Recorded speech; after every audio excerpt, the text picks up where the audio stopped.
Hey, you YouTube and Snapchat, you son of a bitches. Welcome back to another installment of the Friday Wrap-Up. Well, it's been a crazy fucking week, I gotta tell you. I feel like I've been busier than a one-legged mongoloid in the Special Olympics this week. So I'm sorry I'm posting this up a little bit late. Normally I like to do it a little earlier. This is the new format I've been toying around with for the show. Normally, how I like to do it. I like to just post it live to Snapchat. Problem is with Snapchat is, you can only record 1 minute clips. And if you're not really watching the clock too carefully, it cuts me off and shit like that. So I think if I go straight to YouTube and then post a link to the show on Snapchat every Friday like I normally do, you're going to get a better product. So that's pretty much, what I always strive to do, improve, make things better, and that's what I'm doing with the format of the show tonight. So I'm gonna go straight to YouTube. I'm gonna put the link up on Snapchat. I'll tweet the link out and all that other shit, and I'll put whatever social media, it ain't much, in my YouTube link in the in the show description, so you could always click on it. So if you haven't already subscribed to the channel, and you're used to just getting the whole show on Snapchat, please by all means go to the YouTube channel. Subscribe, like everything, and there you go. So, hopefully this works out better. I mean, if you have any comments, please feel free to leave one, or you could even still inbox me on Snapchat. And that's that. So, before we get to our show today, I'd like to tip my hat to today's libation. Thanks to the good folks at Jim Beam. This is a Jim Beam-A-Rita. Now, I'd like to say that this is a Tommy original. I mean, it sort of is. I had a variation of this the other night, but it was made with Jameson's. It's basically a margarita, but with whiskey. So, everybody likes a margarita, but, typically in the fall, it gets a little colder, you tend to lean more towards the brown liquors. I'm a big whiskey guy.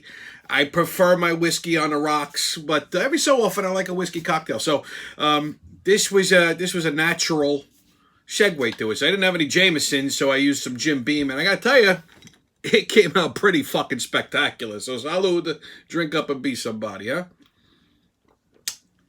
Ooh, that's good. Those are dangerous. So very simple to make. It's a shot of Jim Beam or your favorite whiskey. You could use Jameson's or whatever.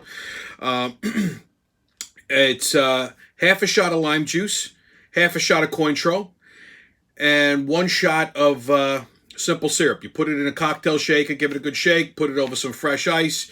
You can garnish it with a lime if you have, and there you go. A Jim Beam-A-Rita. So, like I said, it's been a busy fucking week. Corona update. Okay? So Governor Nostrils has doubled down on his position that the Jews are causing the COVID spikes in New York. Now, I said this last week. Remember I told you he shut down some hot spots and things like that. Basically because they were congregating in tight spaces, for their religious, their religious gatherings, and nobody was wearing any fucking masks. There was no social distancing, and they're breathing and spitting on each other. Now, listen, I'm not picking on all of the Jews. Okay, don't go, oh my goodness, he's anti-Semitic, who knew? No, not saying that. This is just the Orthodox community. The regular Jews get it. They understand how this shit works. They wear the masks. They're very protective. They stay 22 feet away from everybody. They're very, they're very obedient that way. The Orthodox community is like the fucking Amish of the Jewish community. There's something wrong with them. They're all inbred, and I'm not worried about offending anybody because, truthfully, I don't have any Hasidic followers. They can't even watch the show on Friday because they're not supposed to touch anything electronic. They're all in the temple davening and, not practicing social distancing, which I don't understand. A couple of weeks ago, I gave them a good life hack to use with the masks. It doubles as a yarmulke. So you put it on your head as your yarmulke, and then when you go into the temple, you go and you flip it down, it covers your face, and everybody's happy. So, this week, Nostrils has fined 5 Orthodox Jewish institutions $15,000 each for having religious gatherings over 10 people. See, I guess the shutdown didn't get their attention. Like I said, they went and fucking protested. They're burning the masks in the street. So you know, you know how you get a Jew's attention. No offense, people. You hit them in the pockets. I know they can count. I mean, that's not a question. So he said no more than 10 people, right? So they had more than 10 people. Okay, fine. Here's a $15,000 fine. Now we got their fucking attention. Now, oh my God, what is he doing? He's persecuting us. This is not good. This is religious persecution. Listen, people, settle the fuck down. Okay? There's no religious persecution. No one's saying you can't congregate. No one's saying you can't have religious services. You just can't have more than 10. So if you got to do 5 in a fucking day, do 5 in a day. Make the prayer short. Okay? Pray at home. God will hear you if he's listening. So, you know, they're a little disturbed that, you know, he fined them $15,000. I mean, think about this. 5 fucking organizations, after they're told what not to do, they go fucking do it anyway. Disobedient bastards. So, moving on. Miracle drug, Remdesivir. I keep mispronouncing that. And the more of this I drink, the worse it's going to get. Before you know it, it'll sound like I'm fucking retarded. Anyway. So Remdesivir. Now, I saw something on the news that said, well, it doesn't cure corona. Yeah, no shit, okay? Now, I'm not a medical doctor, but I know how to fucking read. You know what I mean? So, Remdesivir is not a miracle drug in the sense that it's going to be a cure for corona. It's not going to prevent corona. It's an inhibitor. So, what it does is it shortens the length of time that the virus will attack your system. Okay, so normally, the normal, I think they said the normal fucking span is 2 weeks to God only knows how long, depending on how strong your immune system is. If your immune system is fucking strong, you can pretty much squash it in 2 weeks, give or take. What the Remdesivir does is it shortens the length of time, so it attacks the virus and prevents it from incubating further. And by doing that, it allows the immune system to naturally dispel it quicker. And which will also, you know, I mean, of course, you know, you're going to get better quicker. You'll test positive, you'll test negative sooner, but it also will probably reduce the amount of trauma that the person's body undergoes. See, apparently, the real fucking downside to the COVID or the coronavirus, I mean, aside from, you know, all the obvious shit, is the after effects, and that's what most people aren't realizing. It's causing a lot of additional side effects after you've recovered from it. So, I mean, people are getting COVID toes, where they're going to have their fucking toes amputated. They're getting glaucoma. They're getting eczema. They're getting all... Because it puts the body under so much fucking trauma that once you've cleared the virus, the after effects is still there. I mean, the body went through a fucking ordeal. So, by having the Remdesivir shorten the length of time that this thing attacks your body, okay... It'll probably you know, arrest or lessen or you know, lessen those side effects and or you know, prevent them altogether. So, you know, that's what the Remdesivir does. It's not a cure, it's not a prevention, it's not a vaccine, but it does help. So there's some good stuff. That's a positive fucking note right there. You see, yeah, everybody says that. Tommy, old fucking negative, you know, glasses half empty kind of guy. I bring you some good news and a little education. See, the Friday wrap up is a fun show to watch. So, moving on. Here's some fun facts. The CDC posted some interesting findings on their website regarding a new COVID study of people who've contracted the coronavirus. So apparently, you know, they did a study about, you know, mask wearing versus prevention. Now, there's a lot of fucking, I mean, this is a big controversy. People say, oh, the mask doesn't do anything. And then some people will look at you like you got fucking 7 heads if you actually get out of your car or leave your house and you're not fucking all covered up. Now, listen, I don't like masks, okay? I wear them, okay? Mainly because it's for 2 reasons. Yeah, a little extra layer of protection. Okay. I'm not so sure that it works that way. But again, if you want to integrate yourself into fucking society and you want to be able to get in and out of places, gotta have the mask. I mean, they blatantly tell you no mask, no entry. So, you want to get a cup of coffee, you want to go into a restaurant, you want to go to the supermarket, you want to go to the fucking store or some shit, you gotta wear it. Whether you like it or not, you gotta fucking wear it. You don't wear it, they don't let you in. Then what are you gonna do? You're gonna burn the place down? What are we, all fucking psychotic? So, here's a little study that they did regarding mask wearing versus prevention. So, out of the people who've contracted the coronavirus, 3.9% of them never wore a mask. Okay? 3.9% of them say they rarely wore a mask. 7.2% said sometimes they wore a mask. 14.5% said most of the time they wore a mask, and 70.6% of the people who contracted the coronavirus have said that they always wear a mask, and they don't understand how the fuck this happened. Well, Uncle Tommy's going to shed a little light on this. And again, I said, I'm not a medical doctor, but, every so often I use a little logic, okay? So here's my thoughts on this. First off, okay, people... The mask is going to give you a little sense of false safety. So what ends up happening here is people go, I got the mask on, and they're touching everything. They're touching their fucking mask. They're rubbing their face on shit. Okay? And then the coronavirus can live on any surface for an extended length of time. So if there's any germ particles that you've physically put onto your mask, it's going to live there. Okay? It's not like you're going to change the mask every fucking time you put it on and all. Like, I mean, if you take it off and then throw it out and put on a fresh one, okay. But we're going to walk around with a fucking box of masks or bandanas or whatever. And a lot of people, I notice, will reuse the same fucking mask until it's like disintegrate. I mean, I see people with the paper ones, those disposable surgical ones. It looks like they strained fucking coffee with it. But they've been wearing it for the last fucking 8 months. Breathing in through it, shitting through it. I don't know what the fuck they're doing. When I wear these things, and I don't really wear the surgical ones, I hate them. It's usually a bandana or a gaiter or something. I wear it once every day, and then I throw it in a hamper, and I got a fresh one. So I got to fucking stockpile this shit. Thank God I ride a motorcycle. I got a lot of fucking do-rags. So, the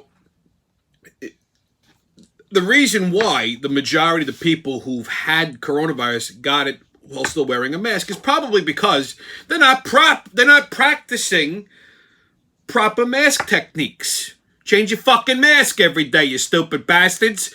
Throw it out if it's disposable. Get a fresh one. Go buy a box of them. Buy fucking ones that you can launder. It doesn't have to be surgical grade. Okay? It just has to...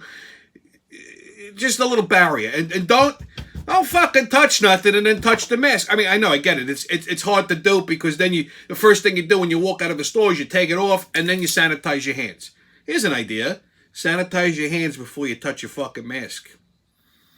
You know what I mean? I mean, that's really what it comes down to. So, like I said, do I think the mask prevents the coronavirus? No, I don't.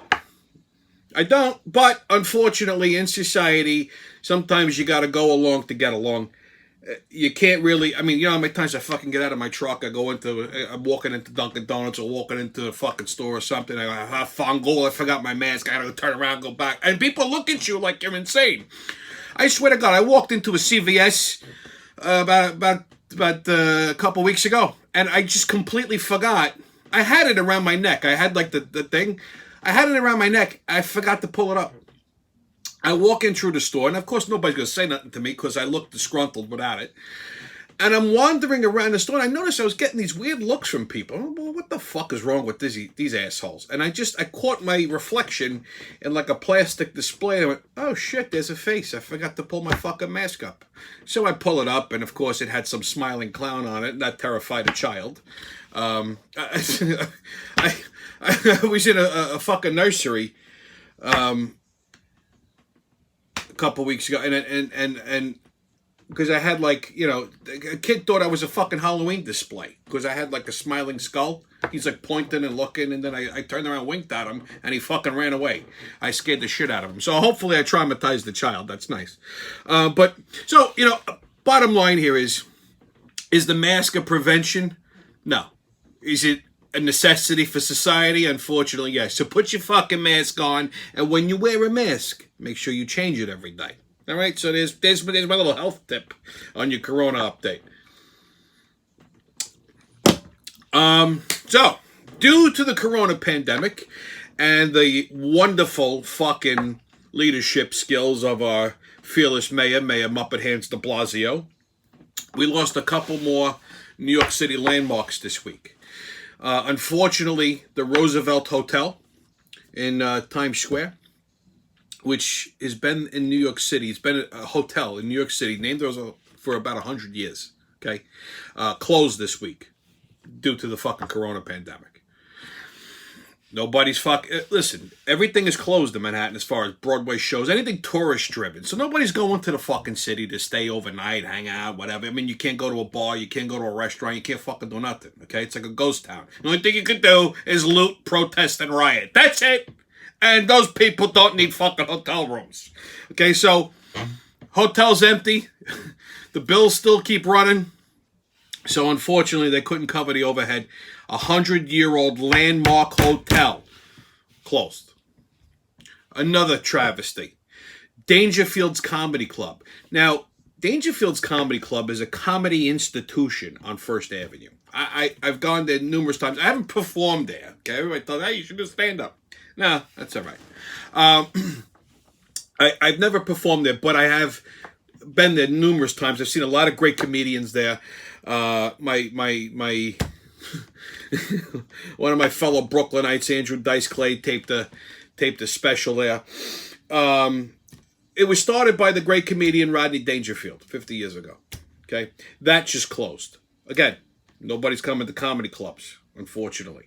They couldn't cover the overhead. I mean, they did say that they were gonna reopen in the future at a new location, but you know, hey, listen, who the fuck knows if that's ever gonna happen? It might just been lip service or wishful thinking.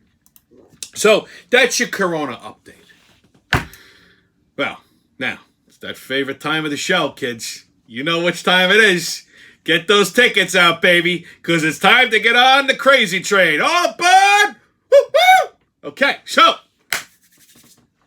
crazy trains pulling into the station. Now, everybody see the presidential town halls this week? Well, I did. I made sure, just for you guys, I made sure I watched both of them. I watched Trump's, I watched Biden's, start to finish, and here's my take. Okay, I'll start with Joe Biden. I don't understand why they're torturing this poor old man. I mean, the guy's obviously got some kind of fucking mental ailment. I mean, he is. I mean, you could tell he's confused all the time. He's 100 years old. I mean, Trump's an old guy, and he's older than Trump. So, here's my problem with these fucking with these fucking town halls. First of all, and I've said it before, even with the debates, it's the people moderating them. I'm not saying you should put a liberal with a liberal or a conservative with a conservative. What you should try to do is maybe find someone who's unbiased, or at least shake it up. Maybe once in a while, put a conservative moderator with a liberal candidate, a liberal moderator with a conservative candidate. That's fair. I think that levels the playing field. You don't put liberal on liberal and liberal on conservative. It doesn't work, okay? There's that DDS, you know what I mean, that Democratic double standard. So they started with Biden. Now, his moderator was George Stephanopoulos. I can't stand this fucking unibrow bastard. First of all, they softball all his questions. I mean, honestly, they were asking him questions as if he was a child. The way he's asking, he's like, so Joe, did you have lunch today? Uh-huh. I mean, they're asking him like softball questions. Biden had, I think, it's a town hall, so, they invite voters in, Democrat, Republican, whatever. And I'm sure they screen the people asking the questions, at least for Biden. And I'm sure they reviewed their questions before they put them up. So Joe Biden's in Philadelphia, right? One of my favorite cities, by the way. Whenever I'm craving a cheesesteak, there's only one place you go. It's Philly, and I've driven to Philadelphia just for a fucking cheesesteak and back. I'm psychotic like that. So anyhow, so he's in Philly, and he had, and I counted. I'm not even exaggerating. There was 6 people in the town hall. There was like 2 or 3 that voted for Trump, and the rest were Democrat. And they took questions from all of them. They did. And fucking, I mean, Biden would babble incoherently. Like, for example, a young black guy got up and asked him a question. Now, this guy was undecided. Okay, he wasn't leaning one way or the other. He was undecided, and he questioned Joe Biden on his comment about, well, if you don't vote for me, you ain't black. He did say that. As a matter of fact, I posted a link to some of the inappropriate things that have come out of Biden's mouth earlier this week on Snapchat. So, and you could Google this. I mean, it's on YouTube also. I mean, Biden has said some pretty fucking crazy shit over the course of his career that today, by today's standards, would absolutely be considered fucking racist. There's no question about it. No question. If Trump said it, they'd have hung him. Okay? So he confronted Joe Biden about that. And Biden went into this fucking... He asked him a specific question. And Biden went into this whole fucking diatribe, which made no sense. It was just... It's like whatever words he came or thought came into his head, which wasn't necessarily fucking related to what the kid asked him, would just come out in a sentence. And you could tell by the kid's face, like, he was, like, lost. He was like... And he launches into this like 10, 15 minute like diatribe. Never really answered the kid's question. I don't even know if Joe Biden knew what the question was. And by the time he was done, the kid looked like he got fucking shell shocked. He was like, and Biden goes, I hope I answered your question. And he goes, uh-huh. Every time Joe Biden was asked a question, he would launch into some incoherent fucking babble. Never really addressed whatever it was that was being asked to him. Like I said, it was just like fucking words. But they didn't mean anything. Listen, I'm not I mean, don't listen. Don't let the fucking Brooklyn accent and the tattoos fool you. I'm not a stupid guy. I had a hard time understanding what the fuck he was trying to say. Until finally I'm like, this guy's mentally ill. So he goes into... Every time he answered a question, he would end it with, well, I hope I answered your question. And I started to think to myself, I'm like, you know why he's asking this? Because he doesn't even know if he answered the question himself. He's just supposed to make sure that they're not as confused as he is. I mean, and everybody, of course, was nice and polite. And they sat down like, this fucking old man's out of his mind. But they never once asked him any hard questions. They never asked him about his son, Hunter.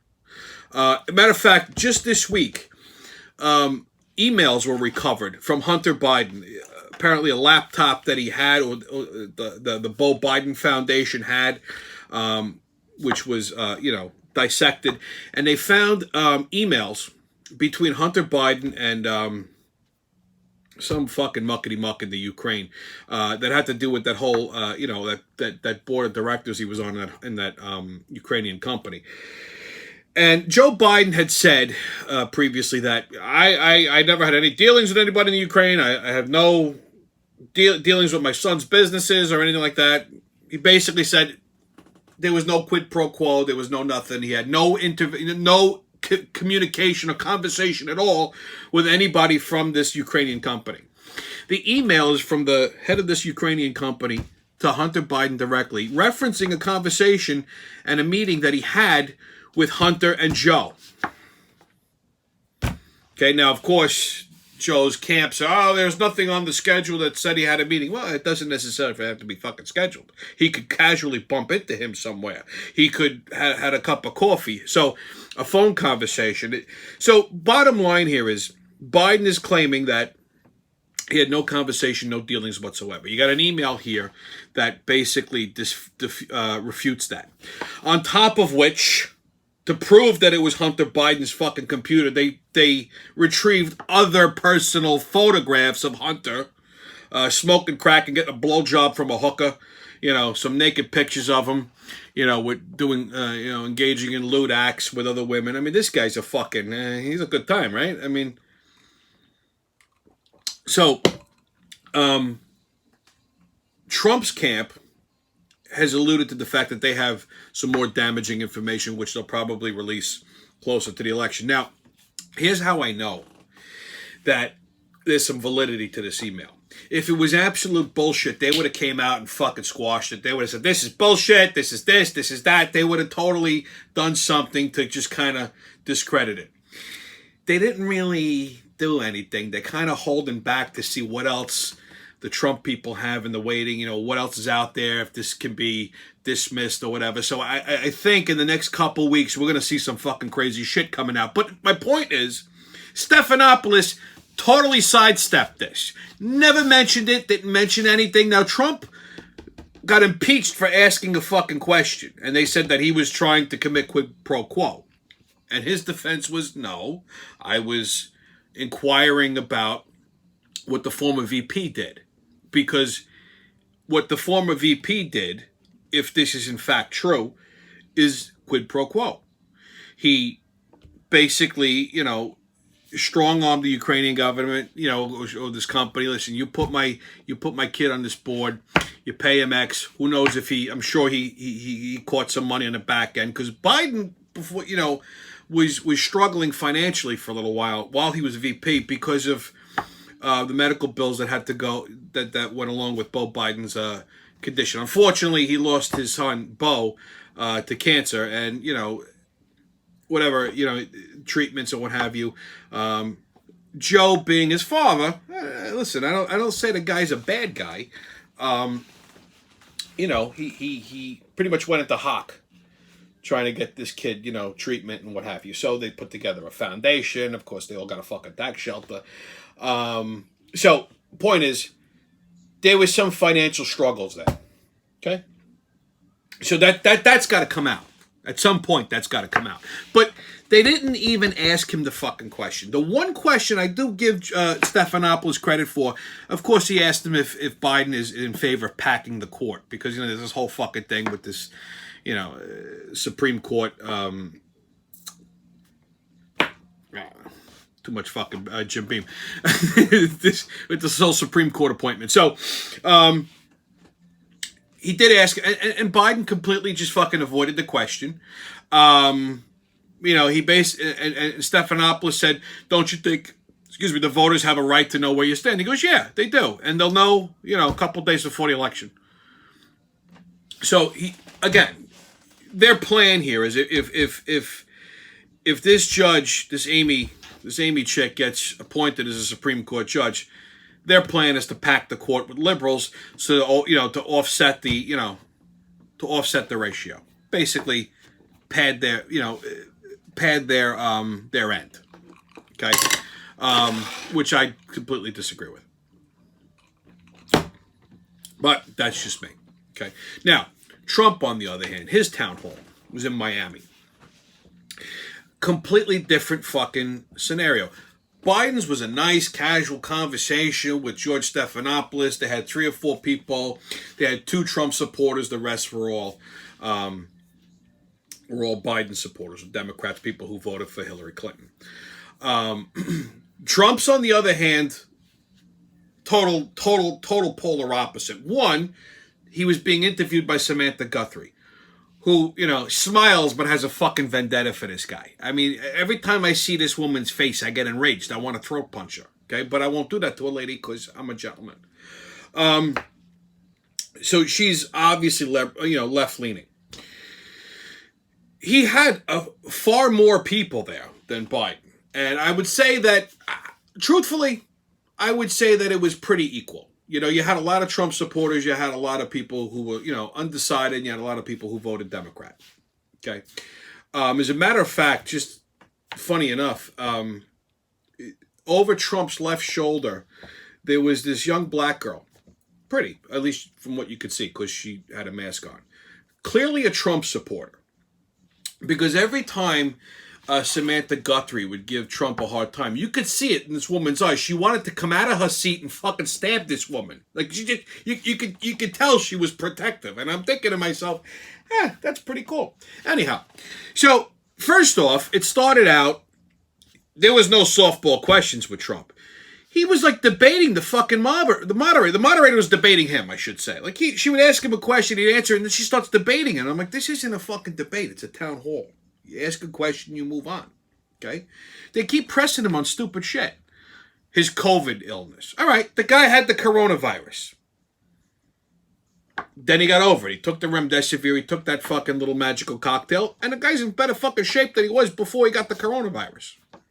And she said, well, she's trying to blame that Rose Garden meeting. And he says, listen, He said, if people want to come up to me, and he's like, I'm the president. I can't hide. I have to be out front. She said, well, you should have worn a mask. He goes, you can't. You're the president. You can't.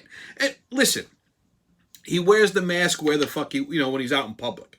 But and he had made a point. Listen, in a controlled environment like this, the White House is testing everybody. They're taking temperatures. He's constantly being fucking tested. Constantly. Okay? After a while, it becomes fucking routine. You don't know what time you took a fucking test, what day. It is what it is. It's like taking a shit. I don't remember the last time I took a shit. I know I took one today, but I don't know when. I couldn't tell you the time. I couldn't tell you the hour. I couldn't tell you, what color fucking t-shirt I was wearing when it's like a routine. So they keep pressing him on that. Not actual, fucking real shit, that. And again, then she starts in, well, you didn't denounce white supremacy. He's like, well, why do you people ask me this fucking question? How many times I gotta say it? First of all, what kind of society do we live in where we actually you have to denounce it? Of course the guy's not a fucking white supremacist.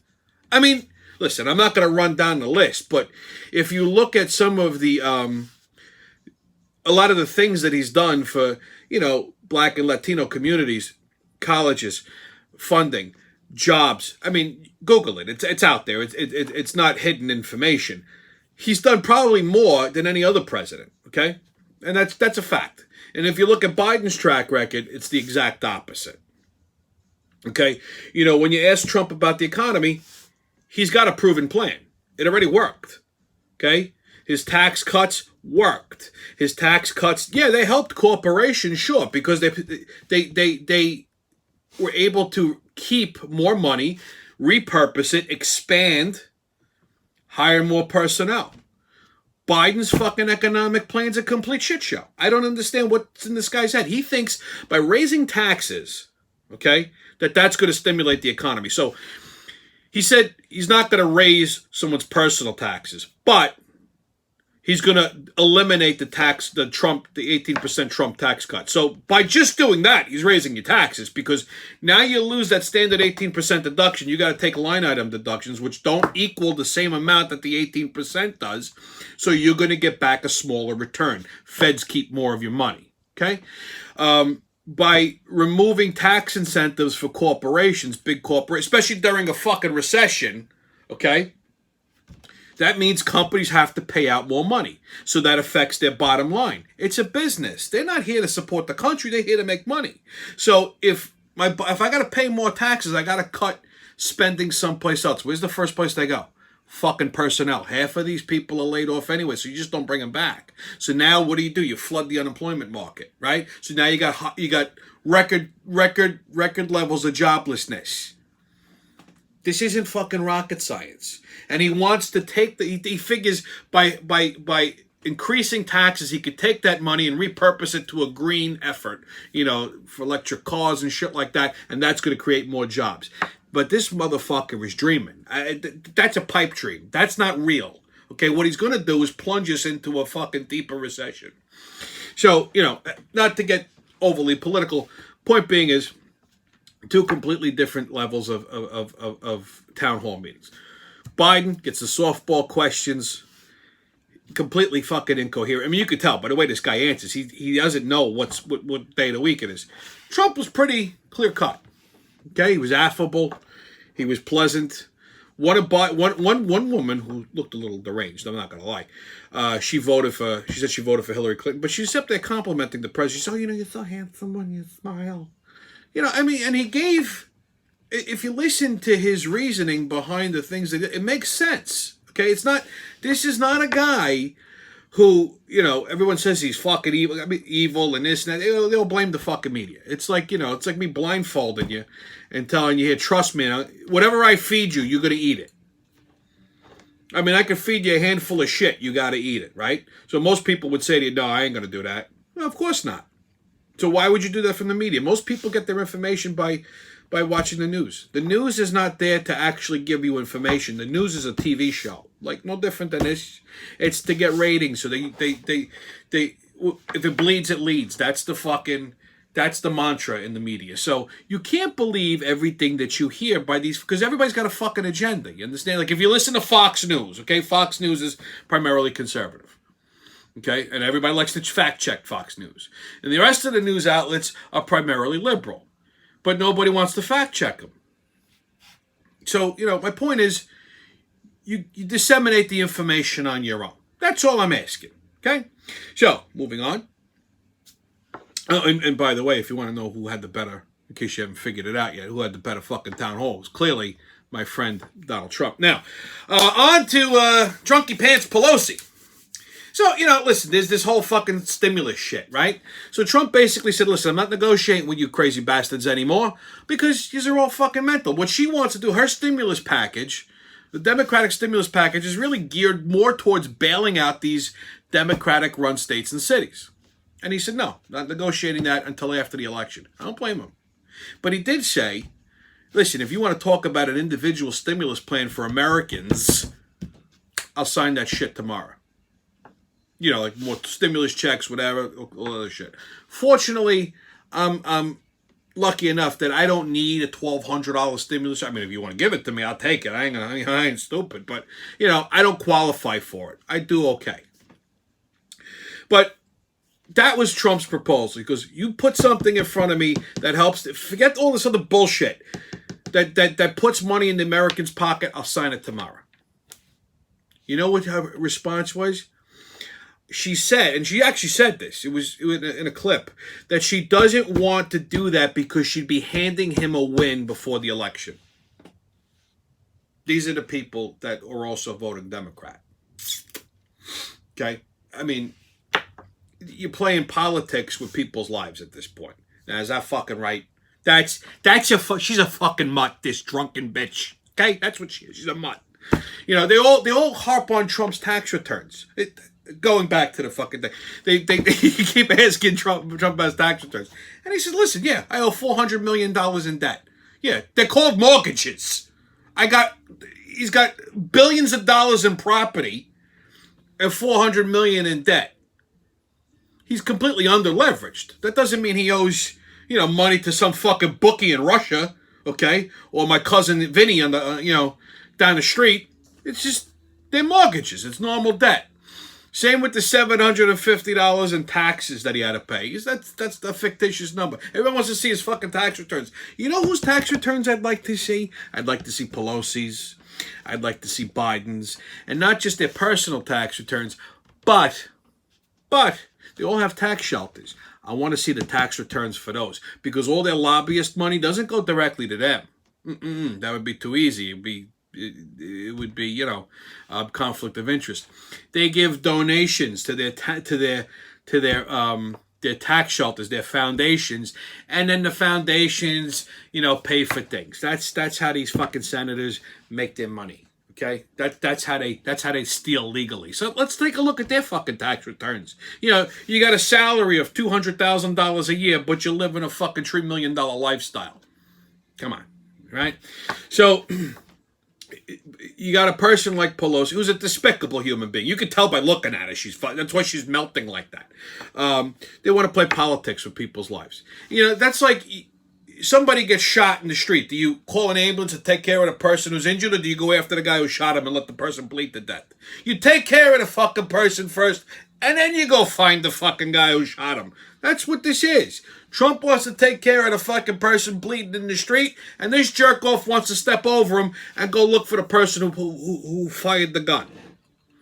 Listen, I like to oversimplify shit, so, if I'm moving too fast for you, let me know. I'll send you a cookie. Okay, so, moving on. Crazy train makes another stop. Bill Burr, the comedian. If you don't know who Bill Burr is, you ain't living your life right. Okay, very funny fucking comedian, an Irish fella. He's the guy who got heckled in Philadelphia, and Philly's a rough town, and he basically shut them all up. He's a funny fucking dude. He's got a lot of specials on Netflix. Anyway, he did a monologue on Saturday Night Live last week. And in his monologue, he makes observations, kind of like me, but he's just a little funnier. And, he mocked, like, the cancel culture and, how white women are always complaining about everything. Get this shit. If this ain't fucking ironic, I don't know what. People now want to cancel him for mocking the cancel culture, and white women are complaining because he made jokes about white women complaining. Are you fucking kidding me? This is the fucking world we live in. Are these people all mentally fucking irregular? And, you know, just to pile on to the mentally irregular fucking shit. Crazy Train makes another stop at Hormel, the bacon company. Now, like I said, there are some people who like to wear masks. There's some people who don't. There's something actually called mask fatigue. Get this shit? So, Hormel decided to alleviate this situation by having a raffle for bacon-scented masks. So you have a mask that goes over your face like anything on a cloth, but it has something in it that constantly smells like bacon. Now, I love bacon. It's one of my favorite food groups. But, you know, if I got to wear a mask that constantly smells like bacon, that's fucking torture. I mean, I'm about 2 hairs on my back away from biting people on a fucking regular basis, okay? I mean, you're going to fucking tantalize me with the smell of cooked bacon all day. I'm going to fucking kill somebody. I'm going to be ravenous. I'm going to be hungry all the time. Someone even looks a little crispy, I'm going to bite their fucking ear off. Are you kidding me with this shit? Okay? Just wear a regular fucking mask and stop bitching and moaning mask fatigue. Okay? People are all sensitive. They're having anxiety problems. Stop it. Have a drink. Settle your fuck down. Smoke a joint. Do whatever you got to do. Move on with your life. So, next up, our sports update. Now, if you guys remember last week, I had very specific sports predictions. We'll start with my wonderful New York Yankees. I said weeks ago they'd never make it past the second leg of the playoffs. Last Friday was their rubber game. And I said they might have a shot because Cole was pitching, but this game could go either way because just the trajectory of the season got fucked up in the second game because you got a manager who does not know how to manage. And you got a general manager who's a fucking retard. So, I said, best case scenario, they lose, they'll fire Boone. Well, they only listened to half of my broadcast, apparently. So the Yankees fucking lost. Big surprise there. And this was strictly on fucking Aaron Boone. Completely mismanaged that game. So it was a 1-1 game. Cole pitched a great game. Held them at one run. So, you know, it's the bottom of the 8th inning. They need a fucking hit. So he pinch hits. I forgot who was up at bat. Now, if you're going to pinch hit, at least you put somebody in who could fucking slug the ball, right? So you got Clint Frazier, who's a good clinch hitter, right? Good clutch hitter. Anybody he could have went to. LeMahieu, he could have went to anybody. Anybody who's producing runs. He pulls Mike Ford off the fucking bench. This guy hasn't swung a bat in fucking 5 games. He's ice cold. He pinch hits this guy. Hey, what are you, Stunad? So guess what happens? He struck the fuck out. They need, I mean, you got men on base. You got 2 outs. At least put somebody up there who's going to hit the fucking ball. He pulls in a fucking cold hitter. So there's that blown opportunity. Top of the 9th, right? Who does he pull out of the fucking bullpen? That smiling fucking son of a bitch Chapman. This cocksucker, I swear to God, when I see him, I want to fucking kill him. What does he do? Fucking first pitch. Boom. Out of the fucking park. There's the game. Uncle Tommy was right again. So now I'm thinking, all right, okay, well, we lost. But good thing is I won't have to see this baboon fucking retarded manager next year. Well, guess what? Hal Steinbrenner, the owner of the Yankees, George Steinbrenner's kid, so, we're not going to get rid of Boone or Cashman. Now, some of you may remember George Steinbrenner, rest his soul. Some of you may not. Steinbrenner was known to be a fucking lunatic. He was my kind of guy. Because if he was alive today, he would have fired everybody way before the fucking series. Okay? He would have shit-canned the whole fucking lot of them. Not even, I mean, he fired Billy Martin twice in the same game. I mean, come on. So he would have fired Boone, he would have fired everybody, he would have revamped the whole fucking management staff. His stupid kid is not a baseball guy. See, George Steinbrenner was a baseball guy. George Steinbrenner loved the Yankees. He only wanted to hear World Series. That's it. You ain't in the fucking series, you ain't doing your job. I get that. This guy, well, listen, Hal Steinbrenner's a fucking paper pusher. He's a schmuck. They should fucking beat him. They should stuff him, Boone, and Cashman in a sack and beat them with a fucking baseball bat until they're dead. Okay, that's what they should do. If the people in the Bronx are listening, find these fucking tree assholes and smash their goddamn heads in. So he says, no, we're going to bring him back. So they're going to exercise the option on the contract. So we're stuck with this fucking loser for another for another fucking season.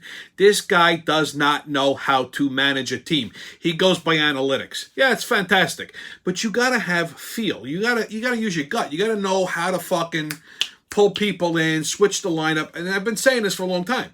He doesn't. He lacks that ability. He does not know how to manage. Cashman says jump. He just starts fucking jumping. Okay. All of them gotta go. All of them.